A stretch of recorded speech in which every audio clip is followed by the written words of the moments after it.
Good morning, ABR-MarketWatch viewers. Let's kick off today with a double whammy. The US-UK relations are heating up as the president meets with the UK Prime Minister in Scotland. The big question on everyone's mind is what this could mean for ongoing trade negotiations between our two nations. Meanwhile, on the global trade front, the EU and US have announced a revised trade deal, lowering baseline tariffs to 15%. This agreement has been hailed as a victory, averting a potential trade war and sending European futures soaring. The deal also offers some intriguing implications for future agreements with countries like China, South Korea, and Taiwan.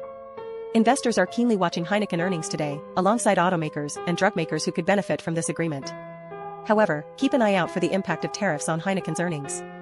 Wall Street is off to a positive start, with the S&P 500, Nasdaq, and Dow all on the rise, the former two hitting record highs.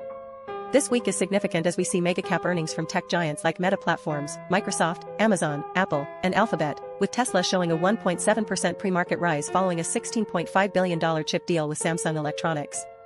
The Federal Reserve meets on Tuesday, expected to hold interest rates steady despite pressure for lower borrowing costs from the White House. Traders are anticipating a possible September rate cut, with odds at 59.8%. Policymakers' comments will provide insight into future rate cuts and easing of tariff-related inflation concerns. Key economic indicators this week include the Personal Consumption Expenditure Report, PCE, and non-farm payrolls data, which will gauge the impact of tariffs on consumer prices and the labor market. Meanwhile, Ethereum-linked companies saw increases following Ethereum price gains. Stay tuned for our daily Tariff Watch Digest to stay updated on global trade developments. Here's to a profitable day, ABR MarketWatch viewers.